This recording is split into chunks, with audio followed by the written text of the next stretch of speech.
Vamos a compartir las ideas acerca de la privatización, despojo como paradigma de desarrollo. Comenzamos concretando que la privatización como fenómeno social tiene un fin, que es precisamente el control y dominio de lo que hablamos como la acumulación del capital del dominio de grandes masas hacia las masas más desfavorecidas. Bueno, podemos ver que en el paradigma neoliberal de privatización y despojo, que ha habido grandes cambios a lo largo de la productividad del maíz. Esto como una justificación de la modernidad. Y así uno, pues desgraciadamente, este proceso afecta a lo que es principalmente la economía de las personas, principalmente los de la clase baja, ya que ellos son los que pues no pueden acceder tan fácil a los precios por el control que toman las empresas. También la política también ha afectado a los consumidores y, bueno, más bien dicho, a los productores. Los ha estado afectando con las políticas que no los benefician a ellos, sino benefician a estas empresas, estas industrias que a veces ni nacionales son, llegan a ser extranjeras. Y concretando algo que yo creo que hemos venido manejando a lo largo de todas estas semanas, que es la dependencia de estas empresas.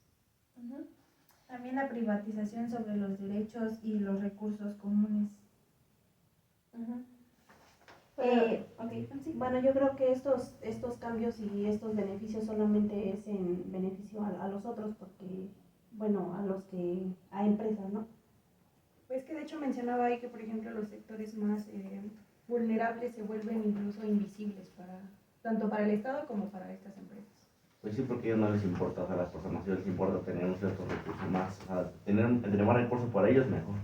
Y recordando que todo eso para ellos es como, bueno, lo mencionaban ahí como mercantilización.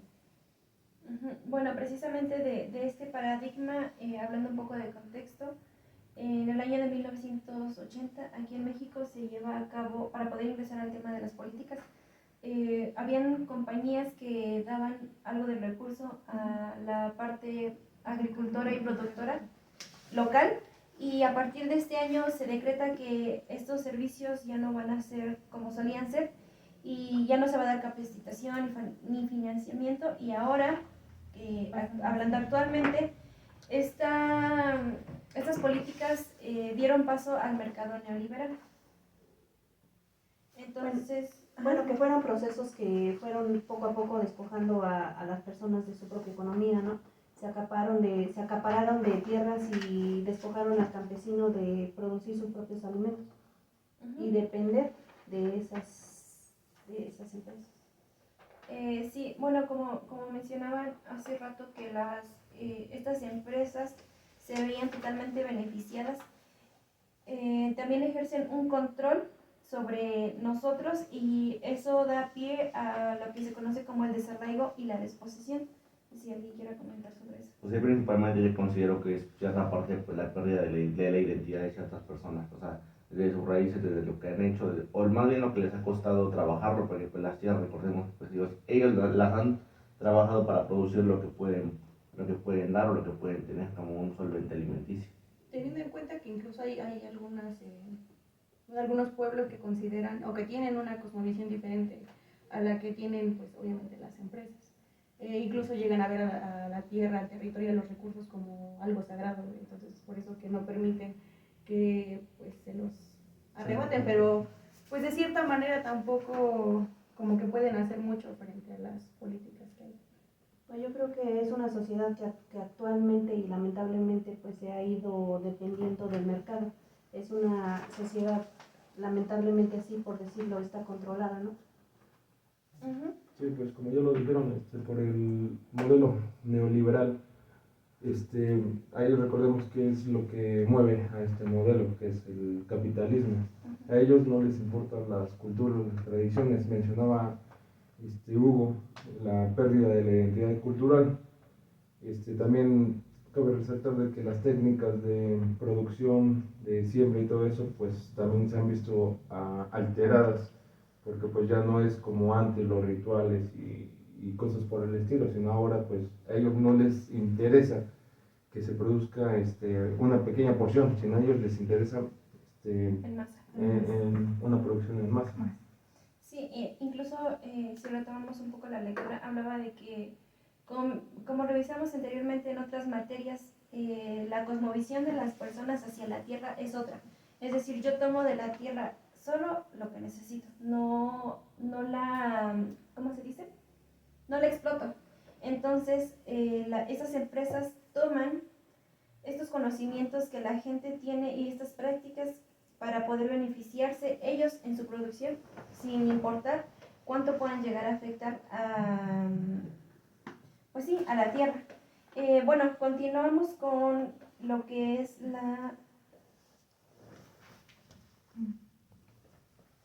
¿sí? Continuamos con los bienes comunes y el despojo.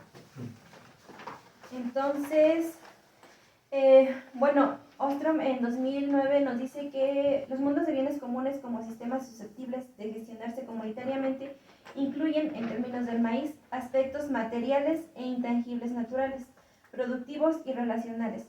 ¿Esto qué nos quiere decir? Pues que la reproducción de razas y variedades nativas ha sido la base para la generación de variedades mejoradas, híbridas e incluso transgénicas. Ahora, ¿qué afectación hay en todo esto de la modificación del maíz? Pues principalmente considero que es la pérdida de las semillas criollas, ya que pues recordemos que de las semillas criollas pues se producen nuevas semillas para que estas puedan sostenerse a cualquier clima, a cualquier lugar donde pues es imposible que se produzca. Desde la lectura más bien, que pues se pierden cierta riqueza alimenticia y así como pues los cambios que tienen son muy diferentes, afectando pues posteriormente a lo que es la salud del ser humano, pero desgraciadamente como sociedad no lo vemos así. Así es. Les mencionaba hace un momento acerca de estos cambios climáticos que precisamente mencionaba Hugo, como en ciertas temporadas, si recuerdan los rituales de procesos agrícolas que veíamos el ciclo pasado, las personas de las comunidades locales nos decían, pues en cierta época se siembra solo esta cosa y luego se siembra tal otra cosa, porque así es como la tierra está acostumbrada. Pero como estos monocultivos que ahora tratamos de hacer, ¿qué afectaciones tienen? ¿Qué afectaciones tienen? ¿En qué sentidos? Sabemos que el que más reconocemos es el de la economía, pero no es el único. Pues más que nada es la semilla que ya es transgénica, ¿no? Ya no hay maíz nativo que se siembre actualmente, o es raro que se siembre. Más que nada es una variedad de semillas, o hay grandes variedades de semillas que dañan la tierra principalmente, y por eso se deriva pues una mala alimentación también, a lo mejor. Y ya con eso pues también derivado de eso viene la contaminación, la alteración del medio ambiente en donde se está dando esto. Es contraproducente de que estas empresas crean semillas resistentes a varias pestes, plagas. Plagas, ajá. Ajá. Pero aún así se le tiene que meter los pesticidas, herbicidas, y esto pues causa erosión en el suelo, la contaminación en el agua, en el aire. Me recuerdo en un video que vimos, la alteración en la cadena alimenticia de las especies que giran en torno a ese espacio. Entonces esa también podría ser una de las consecuencias que digamos que el ser humano no lo ve así, sino entre más se produzca es verde, o sea, está bien, pero no se adentra a estas problemáticas. Aparte de que el más drástico de todo es de que pues, la tierra pierde muchos nutrientes, entonces puede llegar a volver infértil. Así es. Bueno, precisamente de estos cambios climáticos se derivan que los campesinos se ingenian de distintas estrategias para ya no, digamos, producir para vender, sino producir para poder consumir.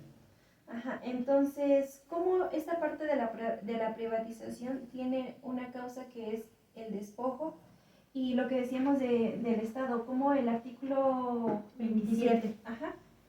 Bueno, es que yo me metí a buscar concretamente lo que establecía ese artículo porque lo mencionaba mucho. Y establece que el Estado tiene la facultad de ceder el dominio de cualquier extensión de tierra o de mantos acuíferos a particulares, es decir, de hecho la lectura lo mencionaba, que de cierta manera propicia y le entrega a manos llenas los recursos a otras empresas. Entonces, Entonces, pues es una manera también de ver como que si lo ponemos como en una pirámide, primero están las empresas transnacionales, después el Estado y ya después pues todos los afectados. Ajá. Yo en esa parte considero que, por ejemplo, algunas instituciones que supuestamente apoyan a la comunidad o pueblos indígenas, a veces en lugar de apoyar, lo que hacen es quitar ese tipo de pues, propiedades.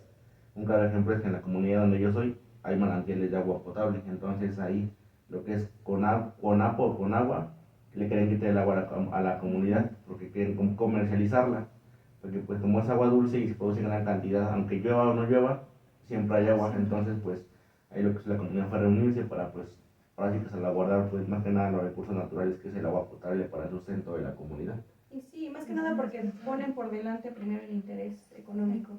Y pues si recordamos, pues hay algunos recursos que son finitos, entonces pues no van a ser para siempre. También se valían de ciertas estrategias, como que manejando a la gente de que, ok, sí me voy a llevar este recurso, pero te voy a dar trabajo. Y recuerdo que hay algunas culturas que lo manejaban de que sí, pues el trabajo va a ser momentáneo, pero no va a ser para siempre. O sea, no es algo que va, o sea, que se va a quedar. Mientras que, ajá, se tiene una ideología de que siempre se debe procurar ese recurso para un bien común y no nada más para comercializar. O desgraciadamente el recurso tan miserable que le dan por un cierto pedazo de tierra, por un cierto que realmente pues no cubre nada. Y eso es como para tapar ahora sí que nada más el ojo, porque al final de cuentas pues un tiempo después olvidan a las personas y simplemente se acaban sus recursos naturales. No sé, somos como a base de engaños. Ajá, si recuerdan el documental que vimos de Hombres de Viento, en donde estas empresas llegan y les dicen, pues, ya no tanto si quieres, sino te doy tanto por tu hectárea, tómalo o déjalo. Pero precisamente este despojo, este desarraigo y esta privatización tiene otra consecuencia que es con la que vamos a continuar, que es precisamente la crisis alimentaria.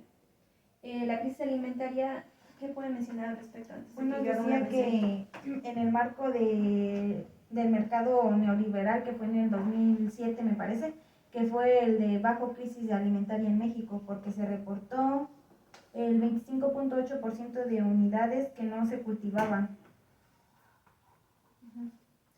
Y pues realmente en esa parte podemos concretar que cierta parte o cierto efecto de esto de la alimentación pues afecta tanto al consumidor como al productor. Al productor pues en el consumo de producir cierta cantidad, ¿no? Y al consumidor pues aprovechar de manera o cosas que pues ya están realmente contaminadas, afectando pues en un futuro a lo que son pues las enfermedades de ciertas cosas. Pues podemos decir que estamos en crisis porque pues, realmente la tierra ya no produce como antes, ¿no? Pues creo que está siendo explotada y está haciendo pues que produzca de una manera que está dañando el suelo. Y de otra manera, por ejemplo, siempre nos quejamos que hay crisis alimentaria, pero ¿qué estamos haciendo nosotros mismos para que no haya esa crisis? ¿Nosotros qué podemos hacer para sembrar en nuestras propias casas a lo mejor nuestras propias hortalizas, nuestros propios alimentos, nuestras propias verduras? Entonces creo que deberíamos de empezar desde ahí. Aparte que es algo como que se va desencadenando, porque esto se enfocaba prácticamente a cómo algunos tratados han afectado a esta parte de la comercialización. Específicamente se hablaba del Tratado de Libre Comercio, en donde pues si analizamos a detalle, son otros estados, bueno, otras potencias, por así decirlo, los que establecen ciertos precios de ciertos productos que se convierten estos productos en algo que países con poder adquisitivo más bajo no podamos adquirir. Entonces de ahí es donde empieza esta crisis. Ajá, precisamente esta crisis, perdón que te interrumpa, esta crisis alimentaria no es general, o sea, no afecta a estas grandes potencias, sino esta crisis afecta directamente a nosotros, porque estas grandes potencias, digamos, por ejemplo, países primermundistas, piensan que la hegemonía es mundial y no es así. No tenemos las mismas características sociales, culturales, históricas, económicas y de educación. México, por ejemplo, que Estados Unidos, que es nuestro país vecino. O sea, tan solo ser países vecinos hay una gran diferencia en todos estos sentidos. Entonces, esta hegemonía mundial afecta en todos estos rubros que mencionamos y puedes continuar. Podemos ver que hay una alza de precios en los mercados, ¿no? Entonces contamos con una gran crisis alimentaria porque si tú vas al mercado y te dan, no sé, a lo mejor ahorita el jitomate está a 10, 12 pesos pero después llega a aumentar a unos 20, 30 pesos el kilo. Entonces nos damos cuenta si no es el jitomate es el chile, si no es el chile es otra cosa, pero siempre hay un alza de precios. Y siempre son los altísima. productos de canasta básica. Y en este caso cabe rescatar la semilla tradicional de aquí de México, la del maíz. Sí. Lo que menciona Fabiola, lo que menciona Calet, se ve, porque del productor pasas a consumidor. Antes para vender, pero ahora con la alza de los precios, ellos pues optan por hacer para sí mismos, ya no para una venta. ¿Por qué? Porque ya están estos productos, por ejemplo, esta empresa de Maseca, creo que se llama Maseca, o sea, agregan esa y ya no vienen los mismos nutrientes que con que tortillas de maíz natural, por así decirlo. Y pues ahí se ve, se vuelve a retomar todo, entra crisis, pero de todas maneras hay crisis, no bajan los precios, sino al contrario, se elevan, y entonces entra este rezago en el crecimiento social de las comunidades. Bueno, y en el mejor de los casos, pues como decía Fabiola, hay actores que toman la decisión de sembrar para propio consumo. Pero en el peor de los casos, esto se convierte en lo que pues hemos manejado mucho, que es la dependencia agroalimentaria, en la que solo dependemos de lo que nos venden y ya. Pero en esta parte yo considero que como nosotros como personas a veces tenemos como que malos hábitos, y por ejemplo, un claro ejemplo, a veces como personas no queremos pagar cierto precio por unas frutas en un mercado, vamos a una tienda de supermercado, como Obrera o Walmart, ahí nos regateamos porque no podemos, al contrario nos cobran hasta centavos. Es lo que decía cierta parte de la lectura, que desgraciadamente los productos de primera calidad en México son transportados a otros países, dejándonos a nosotros así que los residuos, cosa que se dan a un precio excelentemente alto, y la sociedad pues tiene que consumirlo. Porque no queda de otra. Sí, precisamente este mercado neoliberal hace las demandas de estándares de calidad y de precios que nosotros no podemos llegar a adquirir, pero que sí llegamos a producir, pero no se queda en el país. Les mencionaba del ejemplo de hace rato. Yo cultivo mis naranjas y yo te vendo a ti las naranjas y tú me vendes a mí el jugo de naranjas. O sea, sí, lógico, no tiene sentido alguno. Y es un ejemplo tan sencillo, pero así sucede con toda la producción a nivel nacional en el país. El Tratado de Libre Comercio, yo creo que lejos de beneficiar al país, fue un puente para el total saqueo de todos nuestros recursos que tenemos y que no tenemos y que tenemos que producir, no para nosotros, sino para otras personas.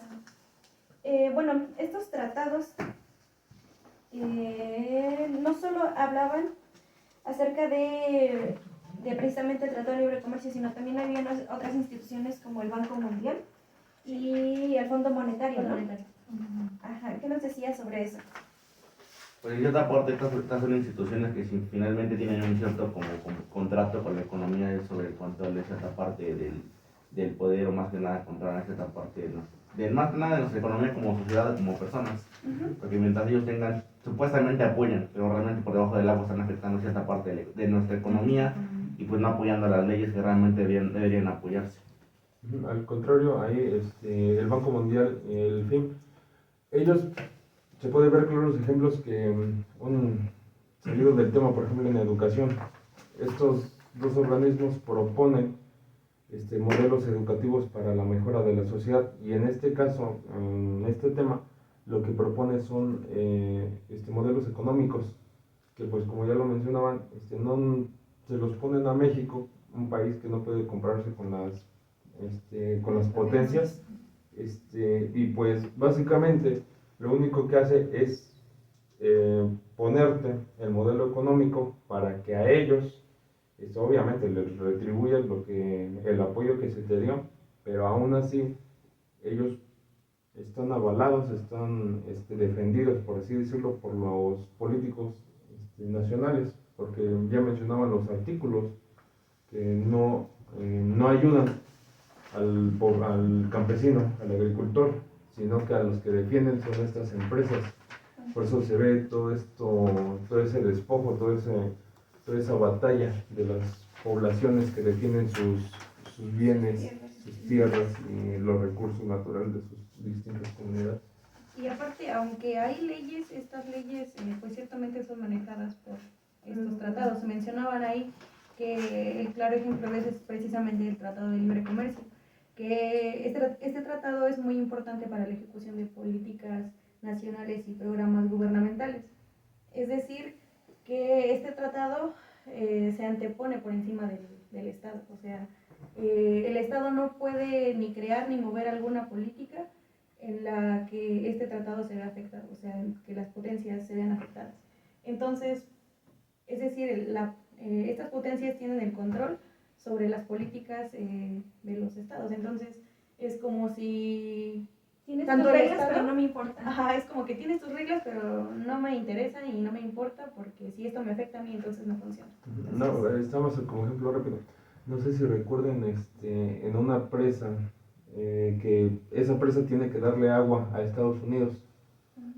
La población se organizó, tomó la presa, sacó casi a golpes a la Guardia Nacional, pero aún así el presidente de la República dijo que tenía que respetar los tratados que ya estaban, y entonces me parece que sí se proporcionó el agua a Norteamérica, bueno, a esta parte de Texas, no recuerdo. Entonces, ahí puede verse, o sea, estamos hablando de un tratado que se hizo hace mucho tiempo, y pues ahorita se puede ver que las alteraciones que se puede hacer a los artículos no buscan el bien común, por fines. Sí, en pocas palabras, estas políticas de comercio se encuentran en manos de estas empresas. Entonces, a estas empresas obviamente nunca se van a preocupar por los agricultores ni los productores. Siempre va a ser el beneficio común de ellos. Pues bueno, hasta aquí dejamos esta parte para que podamos ya profundizar con los temas que continúan. Bueno, recapitulando, hasta este punto hemos abordado los temas de privatización en general. También hemos abordado el paradigma, así como las políticas, las diferentes políticas que hay en torno a este tema. Y yo creo que el punto central de todo esto, que es el despojo y no recuerdo cuál era el otro. La crisis agroalimentaria. Y bueno, ahora continuamos con la parte de políticas para el maíz y la parte de soberanía alimentaria. Bueno, estas políticas del maíz están totalmente relacionadas con los tratados, solo que los tratados aquí los vamos a dividir en dos partes: los tratados que benefician a las grandes potencias, empresas, y ahora estas políticas que se supone son el impulso para el campesino. Entonces vamos a ver qué tanta discrepancia hay entre el discurso y la realidad. Entonces, bueno, como pequeño contexto, en el marco de un conjunto de programas de modernización y desarrollo rural que existieron en el periodo conocido como el Milagro Mexicano, algunas personas han de conocer sobre esto, el país tuvo un importante crecimiento agrícola y económico en general. Existieron un conjunto de instituciones y programas que son los que vamos a mencionar, y estos se dedicaron a hacer el impulso agrícola, que buscaba precisamente beneficiar a la parte campesina. Entonces, ¿quién habla de la CONASUPO? Bueno, esta fue fundada en 1962 y su función específica fue el abasto, garantizando la compra y regulación de los precios de los granos básicos, principalmente la del maíz. En esa parte, pues igual nos salva esta parte sobre cierto control que eran, bueno, los precios de CONASUPO eran ciertamente costos accesibles para la comunidad. Desgraciadamente, si lo afrontamos con nuestra actualidad, ya son tiendas particulares, ya no es vista como un apoyo económico a la sociedad, no es vista como algo productivo, ganando un cierto capital propio de la persona que lo atiende. Oye, ni existe en el Sí, bueno, aquí en Los Hernández hay una CONASUPO, pero digamos es como cualquier otra tienda que pues vas y compras, pero ya no es el apoyo que era como antes, ¿no? Yo me acuerdo cuando era chica iba yo a comprar ahí y ya no es lo mismo, es como si fueras y compraras en una tienda particular. Sí, yo todavía recuerdo que mi abuela llegaba a comprar en esas tiendas y el litro de leche, me acuerdo que estaban 4 pesos. Y ahorita ya te la Pero ahorita ya han ido desapareciendo, ¿no? O sea, lo que apoyaban Las principalmente, comunidades ya no llega. apoyaban principalmente en lo que era la venta la venta y producción de la leche, que eran pues los sobrecitos que venían ciertamente.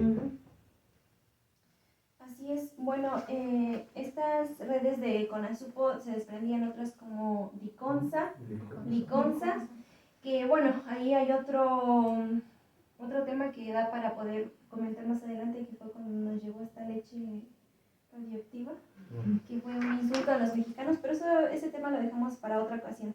Pero bueno, la desaparición de estas redes de apoyo fue en el año de 1999, que si vamos con fechas, recordemos que esto fue solo, que les gusta, un poco más de 10 años después de cuando iniciamos en 1980 en México, cuando se hace la desaparición de estos apoyos de estas empresas. Continuamos con el Sistema Alimentario Mexicano, por las siglas SAM, que fue un programa concebido para incidir en la producción y abasto alimentario. De hecho, si recordamos, haciendo retroalimentación, la producción de las semillas transgénicas era precisamente para eso, para poder combatir la hambruna. Pero ya vimos que el resultado pues fue otro, ¿no? Sí, de hecho el texto lo manejaba como que fue una solución, y fue una solución entre comillas. Porque aquí este programa lo que beneficiaba era que daba crédito, daba la extensión y me ayudaba al productor, solamente que por la crisis económica desapareció en 1982. Ya de ahí la vino a suplir el Pronal, que pues se creó en 1983. Y que precisamente el Pronal lo que buscaba era reducir los gastos para que los subsidios que nos demandaban estas otras naciones fueran, digamos, otra vez hegemónicos, pero nosotros no podíamos sustentar eso, ¿no? Entonces, el sector agropecuario y de producción en el año de 1983 pues se fue a pique, porque estos programas no pudieron sostener lo que prometían. Para empezar, pues por la gran demanda de pobreza, porque es una realidad que hay una gran pobreza en nuestro país, que siempre ha habido y que aún la hay, y que estos programas que estaban en cadena, pues quedaron chiquitos. O sea, el presupuesto que se les daba quedaron chiquitos al lado del crecimiento tan masivo que tenían las grandes empresas. De ahí se dio, creo que esta partición, ¿no?, de lo del Ban Rural, que apoyaba a los productores con potencial, y a los pobres los iba a atender el Programa Nacional de Solidaridad, que creo que fue en 1991. Sí, bueno, cuando se le daba un nuevo auge a estos programas sociales, que con la misma visión, pero pues no. Yo creo que la gran realidad, o lo que podemos ver como consecuencia, que no funcionaban, porque de un año a otro aparecía uno, se quitaba y aparecía otro. Por tanto, no podíamos ver resultados. Es como con los programas de educación. Yo no puedo ver resultados si lo implementé hace 2 años y ya lo quité. O sea, ¿cómo voy a ver resultados? Era lo mismo que pasaba en este caso. Después vamos a avanzarle con el tiempo. Para 1994 entra lo que es la FAO. ¿Qué nos pueden decir de la FAO? La FAO, que es, por sus siglas, no lo encuentro. Ese fue el Procampo, ¿no? En 1994 fue Procampo, que eso todavía aún existe. Aún existe, y que es con la finalidad de ayudar al campesino para que se siga, sigan produciendo en sus hectáreas. De hecho, igual por esta misma época, instituciones como Zagarpa tienen su participación para la intervención en la cuestión de producción agroalimentaria para las zonas rurales en donde había mayor índice de desnutrición y de, ¿cómo se llama esta enfermedad? En donde los niños habían, que es lo que veíamos de la seguridad alimentaria, que vamos a precisar y vamos ya a pasarnos ese tema de la parte de la soberanía. De la soberanía. Este apartado hacía como una gran diferenciación. Bueno, primero, yo creo que es importante establecer qué es la soberanía alimentaria. La soberanía alimentaria, relacionándolo con la soberanía ciudadana, habla precisamente de darle el poder de elección al pueblo. O sea, el pueblo va a elegir en pro de lo que él necesita, de sus necesidades y de lo que está a su alcance. O sea, la soberanía no va a ser que mi presidente municipal decida lo que es bueno para nosotros. No, nosotros en conjunto, en democracia, como sociedad, vamos a elegir y vamos a proponer y vamos a verificar que se cumpla en pro de nosotros. Aparte de que se mencionaba que no nada más es la participación de un solo grupo social. Es decir, que para que todo esto pueda ocurrir es necesario que todos estos grupos puedan integrarse, porque de otra manera pues caemos a lo mismo, no es democrático, entonces no se considera soberanía como tal. Entonces, es decir, todas estas figuras tienen que participar, tienen que ser parte de este proceso. Tener un rol activo, así es. En esa parte igual nos mencionaba que igual como ciudadanos, como personas ahí decía que es importante conocer más que nada para no ser engañados por cierta parte, porque pues desgraciadamente a veces el no conocer o la ignorancia de las personas pues lleva a que se presten para muchas cosas. Aparte de que textualizando ya bien lo que es la parte de la soberanía alimentaria, es prácticamente que se le quite todo el poder a lo que ya hemos mencionado anteriormente, es decir, que se le quite el poder a las empresas transnacionales y que ahora este poder y todo este proceso agroalimentario se quede en la zona, en el sector, como lo veíamos en el video que... ¿De la producción de carne? Ajá. Bueno, este video de producción de carne hablaba de que nosotros como... Es que aquí hay que hacer una diferencia que creo que es muy necesaria. Nosotros sobre todo como docentes de formación que tenemos que ser agentes de cambio, nosotros no podemos culpar a las personas menos desfavorecidas. O sea, sí es verdad que nos hace falta conciencia ambiental, pero no solo nosotros como población, sino a estas empresas que son las que influyen directamente sobre nosotros. Entonces, lo que nos hacía mencionar en este video de la producción desmedida de carne, que a pesar de, o sea, sobre todo que sea en condiciones totalmente indignas para los animales, hay una explotación terriblemente masiva sobre estos recursos del agua, hay una contaminación exagerada, pero aquí lo importante es que nosotros como ciudadanos, y no lo sabemos, porque muchas veces no leemos para empezar, no sabemos a lo que tenemos derecho y cuáles son nuestras obligaciones, y precisamente por eso nosotros no sabemos que nosotros tenemos toda la facultad de exigir condiciones dignas, de todos los derechos que nos corresponden, tan solo como el principal, que es vivir, o sea, vivir dignamente, no sobrevivir, sino vivir dignamente. Entonces, es aquí en donde entra esta parte de, yo como pueblo puedo presentar cuáles son mis necesidades y el Estado tiene la obligación de cubrir estas necesidades, o sea, no en el 100%, porque es un trabajo colectivo. Yo hago lo que me toca, tú haces lo que te toca, tú lo que te toca, y así tenemos un beneficio en común. Pero a veces como sociedad igual no sabemos, o ni siquiera nos imaginamos que existen ciertas leyes de apoyo a este tipo de programas para, bien decir en el video, que como ciudadanos debemos ser más conscientes para apoyar, más bien apoyar y exigir este tipo de normas para que no sea explotado el aspecto agropecuario de cierta parte de la alimentación de nuestra población como personas. Aparte que como lo mencionaba Damar, no nada más es de que sí hay alimentos y ya está, ¿no? Es de que realmente sean producidos en calidad, porque ahí digamos que otro punto importante de esta lectura es diferenciar entre la seguridad alimentaria y la soberanía alimentaria. La seguridad alimentaria ya la habíamos abordado anteriormente, y en pocas palabras, palabras más, palabras menos, a la seguridad alimentaria no le importa de dónde viene el alimento, cómo es producido ni procesado, ni la calidad. Ajá, solamente está el producto y ya, eso es seguridad alimentaria, mientras que la soberanía alimentaria se encarga de estos controles de calidad y de que estos productos realmente sean sanos y que estén elaborados en condiciones.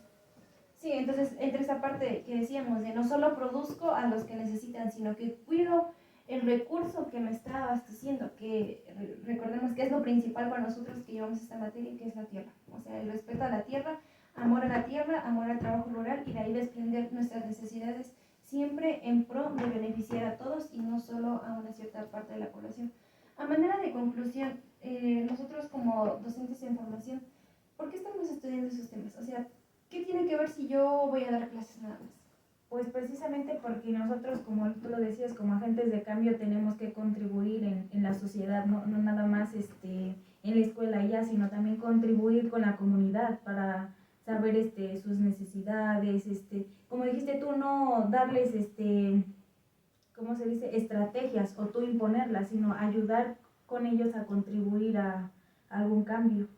Bueno, más que nada es que nosotros nos adentremos a este tema que es la soberanía alimentaria, que es pues proteger los derechos, ¿no? A los alimentos, a que nosotros podamos consumir y tener alimentos dignos. Desgraciadamente, bueno, yo considero que actualmente el maestro es visto totalmente como una persona que simplemente da clases y ya. Más en cambio dentro de nuestra formación, ¿no? En la escuela donde estamos, pues tenemos como esa cierta relación con el campo, donde tengo que tener como que la interacción con la sociedad, con la comunidad y con los alumnos, no solamente para quedarnos estancados en pues enseñar lo básico, matemáticas, español, sino pues conocer, tanto nosotros aprender de la comunidad, como la comunidad aprender de nosotros, en cierta parte de cómo podemos apoyarnos o cómo podemos intervenir, en donde pues apoyar cierta parte de esto y no nos quedemos con los conocimientos que tenemos, más en el cambio que debemos ser más conscientes, iniciando por nosotros mismos para poder crear un cambio, porque nada sirve que digamos si nosotros no lo hacemos. Sí, es indispensable que también el maestro se involucre con la comunidad, o sea, como que no quede nada más en el discurso, sino que realmente como docentes también nos enfrentemos a estas realidades de estas comunidades. O sea, porque, bueno, lo hemos mencionado mucho a lo largo de todos estos ciclos, es de que vamos realmente a procurar ser agentes de cambio, no nada más es a limitarnos a estar en un aula y ya. Y no verlo a futuro, ¿no? Porque todos decimos, cuando yo sea maestro, es que el cambio inicia desde ahorita. Y volviendo, es que todo tiene muchísima relación, pero volviendo al mercado neoliberal, ¿por qué no tengo conciencia de lo que consumo? O sea, lo que a mí me recuerda siempre y todos los días te lo digo, como diría la maestra Ángeles, ¿por qué nos prendimos con azúcar? Porque ahorita terminamos y nos tomamos una coquita, ¿no? O sea, ¿por qué no controlamos lo que consumimos? Desde ahí empieza, ¿eh? O sea, no, ¿de qué me sirve tener tanta teoría, revisar tantos videos si no comienzo?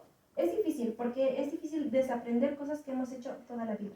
Pero el principio está desde ser conscientes de lo que estamos haciendo y partir de ahí. Y bueno, más que nada, ya lo mencionaron, concientizar a nuestros futuros alumnos, no solamente a ellos, también a la comunidad, haciendo que concienticen acerca de estos temas. Ellos ya no van a ser, por así decirlo, pisoteados por estas autoridades, también hacerlos notar, no dejarlos invisibles como hasta ahorita los han seguido tratando. Entonces nosotros dar este impacto que la 4T nos está imponiendo en esta nueva política educativa. Involucrar a las personas más vulnerables dentro de los ejercicios sociales, políticos, económicos de toda la República. O sea, también hay que voltear atrás, abajo, como se quiera definir, que no solamente somos nosotros los que nos estamos superando, sino somos como una cadenita, podemos jalar a todas estas futuras generaciones que pues próximamente tendremos a nuestro cargo, todas estas conciencias, estas mentes. Que les podamos dar las herramientas, ¿no? Para que ellos busquen pues también acciones y se motiven a hacer este tipo de prácticas. Aparte hay que tener en cuenta que hay algunos agentes sociales que establecen que la educación es el puente para luchar contra estas injusticias que hay en estas comunidades. Entonces es como que todo tiene relación. De hecho, no sé si recuerden, ya siendo muy breves para poder terminar, en el primer semestre llevamos una lectura con la maestra Elga, que era de esta parte social que hablaba, que tenía el título así, la educación puede cambiar a Latinoamérica. Ah, sí. Porque la educación es la base de todo. Entonces, pues, ya nada más para puntualizar, que recordemos que estas poblaciones son personas que piensan.